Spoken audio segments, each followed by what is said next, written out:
Ambassador Hoagland, thank you so much for joining us. I know you're a very busy man and you are actually retiring this week. You're very welcome. It's always a pleasure to do this. It's a pleasure to talk with you. And there is always time to talk diplomacy and talk bilateral relations. Well, you recently visited Central Asia. I did. What kind of message did you carry this time?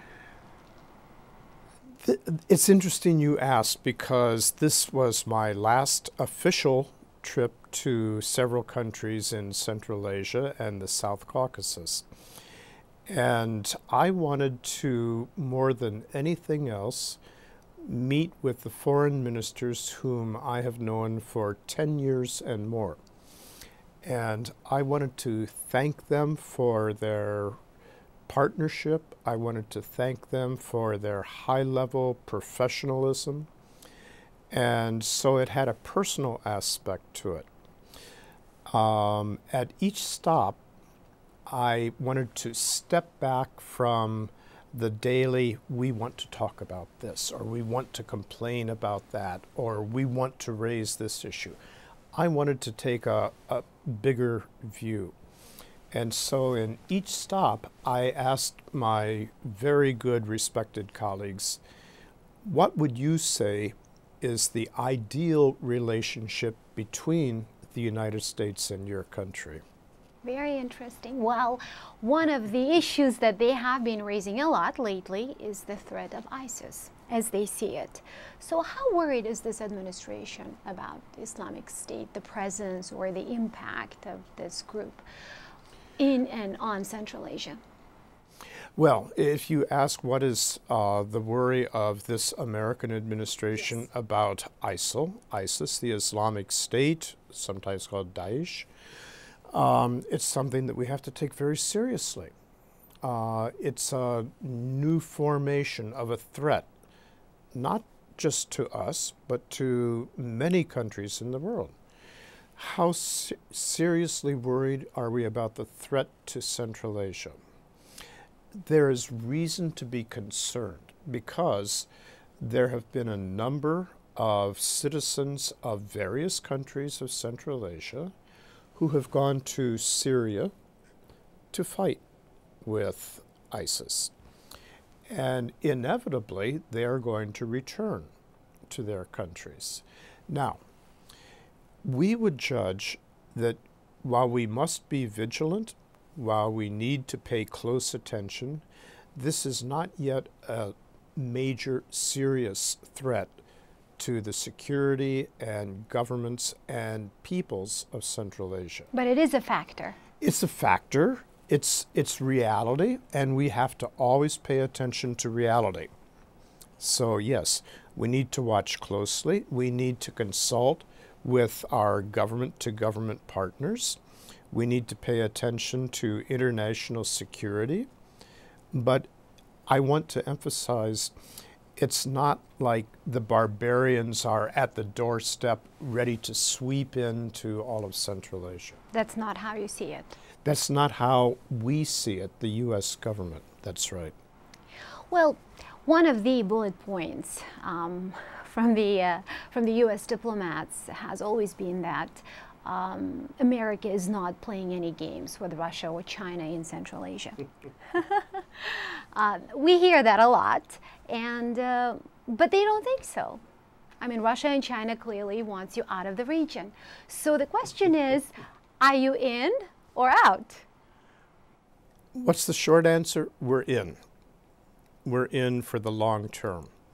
We were among the very first countries in the world that recognized the independence of the new states of Central Asia soon after the Rustbad, after the fall of the Soviet Union. We have been there for 23, 24 years. We have built new embassies across Central Asia. We are not about to leave anytime soon. At the same time, we emphasize to our partners in each country, we fully support your independence, your sovereignty, your territorial integrity. but we don't demand that you make a choice of your partners. That's your responsibility. Naturally, Russia's going to be a partner because of history, geography, everything that goes along with that. China is increasingly wealthy, increasingly active in Central Asia, and in some ways that's quite good. In fact, we have had consultations with China to see if we can understand each other's new Silk Road initiatives a little bit better. So it's not a competition. I know that other countries see it as a competition. We don't. We see it as a partnership. But it is, in some ways, it is affecting the way, for example, Russia is working in Central Asia, is affecting your relationship with certain countries in the region. I mean, Kyrgyzstan is a perfect example. Yeah. And you are going to send a new ambassador there very soon. Do you believe that that relationship can be improved in the near term? In the near term, I think we need to be strategically patient, which means it'll take a little bit more time. But let's look back. Sure. Over 20 years, we have seen, not only with our relationships, diplomatic relationships in Central Asia, but in many parts of the world, it's natural. Relationships rise and then they fall, and they rise and they fall. Diplomatic relationships are very much like personal family relationships. There can be big problems, but you have to want to surmount those problems. You have to want to get back to a positive, even, respectful keel with each other. That's very important. And I firmly believe that that's what's going to happen with our relationship, for example, in Kyrgyzstan. Are we at a little bit of a difficult period right now? Yes. No one can deny that. But we have had a long relationship, and I firmly believe that as time goes by, we will find ways to make that a mutually respectful and mutually positive relationship again. I have no doubt.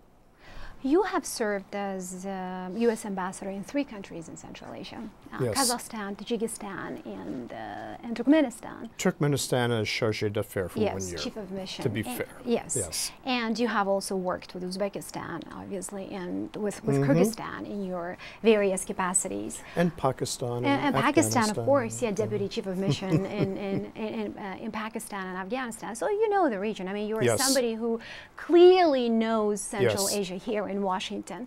And as you just pointed out, diplomacy sometimes can be about personalities too. Oh, yes. You have, let's say, 2 new ambassadors going to the region, one being Jan Kelly to Georgia, and then Sheila Gwaltney to Kyrgyzstan. Just briefly, who are ambassadors? What should people expect when they are seeing in a new ambassador from Washington? There is almost always what we call a honeymoon period, like after a wedding. For the first several months, people put aside the differences and everything is positive, and you look for ways to establish the best possible relationship for the future. That's what new ambassadors normally do. And I think that's going to happen. We have chosen our government, our administration, our president has chosen very good new ambassadors for Kyrgyzstan and for Tajikistan. And this is not because we're removing old ambassadors. It's just part of the normal rotation in diplomatic life. You're always very diplomatic and you're always very kind. You're kind of a cool guy, you know, you're always smiling, you're incredibly professional. Has there been any, let's see, time during the talks and discussions when you sort of lose your cool? What is unacceptable for you during the diplomatic conversations, for example? I think maybe a little bit more in the future I can answer more candidly. I do remember one diplomatic give and take where I got so exasperated with my partner on the other side of the table that I picked up my papers, threw them over my shoulder, Wow. and said, "You come back when you're going to be serious." And I walked out. That's like in the movies. It's like in the movies. But I only did that once. More importantly, what is essential is to find a way to establish a human relationship. What is that point where you can connect? Because as soon as you begin to build a human relationship with another world leader, senior officials in another country, then you can have candid conversations. Then you can talk honestly. And that's when you build really solid diplomatic relationships. One of major criticisms that we hear very often about U.S. policymakers, diplomats specifically, is that, well, they don't know the region. They don't know Central Asia. They don't get it. And we criticize the regional officials too, saying that, well, you don't really understand America. How true is that? There is some degree of truth on both sides, okay? Because unless you have grown up in a culture, unless you have native use of a language so that you know what each word means at several different layers, then it's rather hard to totally 100% always understand. Do you have to be a regional country expert?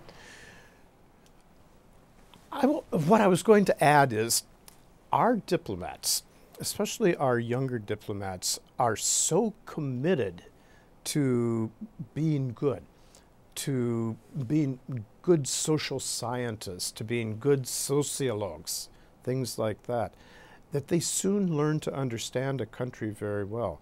I wish I could give you copies of some of the diplomatic reporting that I have seen recently from our embassies in Central Asia.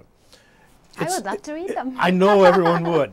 But it's not that people are saying, this is wrong, that is wrong. No, what they're saying is, this is how we understand the country. This is how we think people live. This is how we think the government works. I am very proud of our diplomats because they help us understand. Now, do we always get it right? No. That's part of diplomatic bureaucracy. But I'm very proud of my diplomatic colleagues. I think they are superb. I should add that you also worked with the Caucasus, right? For several years. You also focused on that region too in your career. To a degree. I have traveled and worked with the countries of South Caucasus, Georgia, Armenia, Azerbaijan. And in fact, in my most recent trip, I stopped in Baku for a day and had some very positive meetings there too. What kind of challenges will Ambassador Jan Kelly and Sheila Gwaltney face when they go to these countries? If they were, I guess, to ask for your advice. If they would ask for my advice, and if you already have, I would say be patient. Don't jump to conclusions. Get to know the country. Don't stay inside your bubble. Get outside of the golden cage. Travel around the country, meet people, and be a little bit humble. We're not always right, but we want to understand things properly.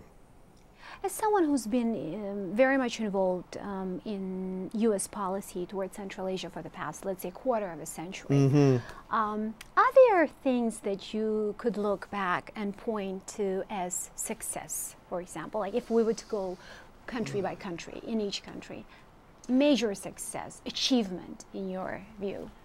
I think that the major successes and achievements would be really small things that wouldn't register in the pages of world history.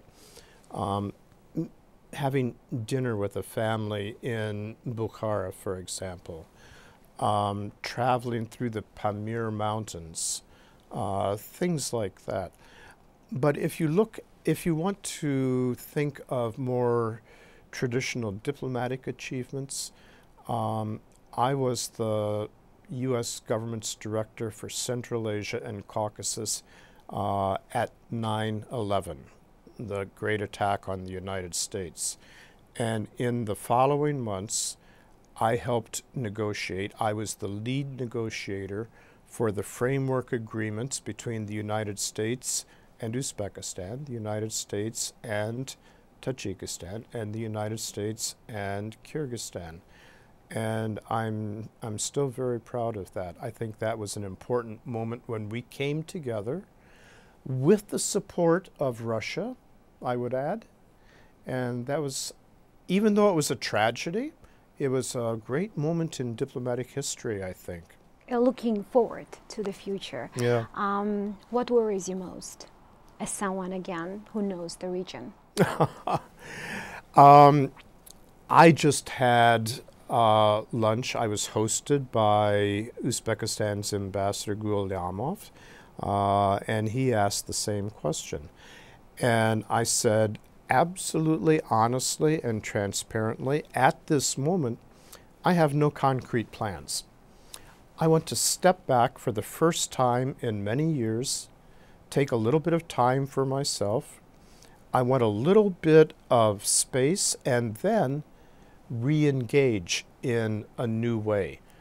What that new way will be for my interests in Central Asia, I don't know, but I'm certain there will be something.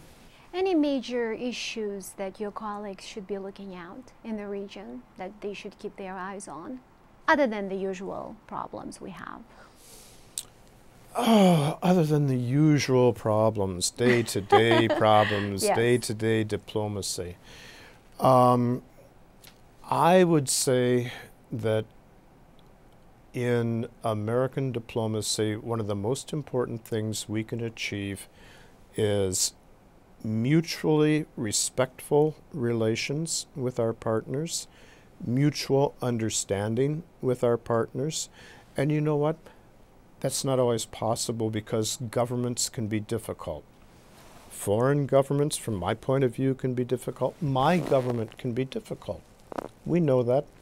The most important thing is to establish the people-to-people relationships, because all over the world, people are much the same.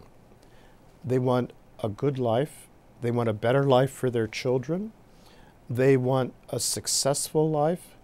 And as we establish people-to-people relationships, we understand each other better. And that then can cushion some of the more difficult periods in high-level diplomatic life. To what extent have the Central Asian states been able to produce professional diplomats? You have dealt with various generations of diplomats by now. I think they've done extraordinarily well. Really? Extraordinarily Do they well. have like foreign service at this point? What do you think? Yes, of course. Every country has its own diplomatic service. As I said, I now know almost all the foreign ministers in the region. I've known them for many years, with only a few exceptions. I have the highest respect for them. I look at their younger colleagues and think, oh, you're going to be good. You know, you really know how to do this.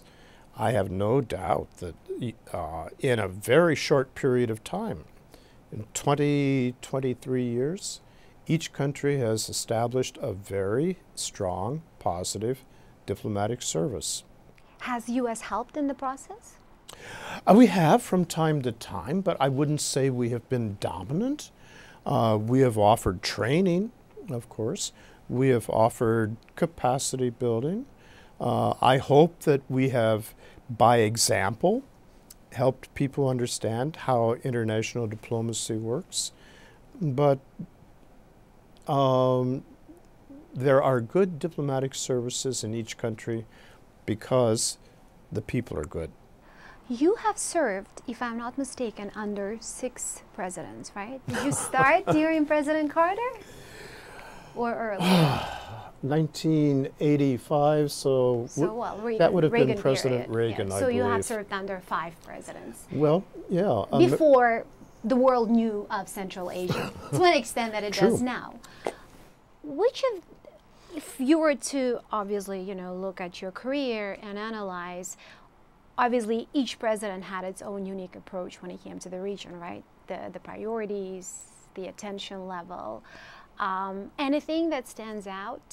Who do you think had the best strategy? You don't have to compare, but you could tell us about some unique approaches that, for example, President Bush had when the Soviet Union broke up, and then came the Clinton period, which was also very critical as it relates to Central Asia, and then Bush, and now Obama. Well, I'm not going to make any political statements because one of the hallmarks of an American diplomat is that we are nonpartisan. We serve whatever president is in office, regardless of political party. We serve the American people. We serve the American government. I think the question you asked would open another hour of conversation because I can think of many moments. You could write a book about this. Oh, many people have said that, but who wants to read, former ambassadors' books? Oh, you would be surprised. A lot of people would write. We'll see. And we'll see. If I could make any suggestions, I would start with your childhood in small town Indiana. Ah. I know where you come from because I went to school in small town Indiana. Yes. I am a graduate of Ball State University in Muncie, Indiana. I know that not many people have a lot of knowledge about the world, in that part of the world. It is a small world when you are in those towns. How do you explain, when you go back to your hometown, how do you explain to them what you did for a living, what you do for a living? Oh my goodness. You know what, I'll tell you, in reality, most are not very interested. I learned very early in my career when I would go back and I'd be very proud and say, I work for the State Department. They would say, oh, which state? I would say, I'm a diplomat. And it was just beyond their understanding. Good people, educated people, but a different way of looking at the world. Why?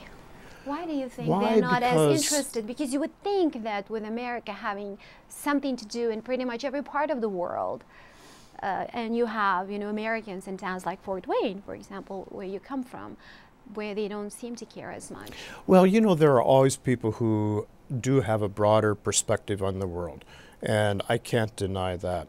But we are a very large country.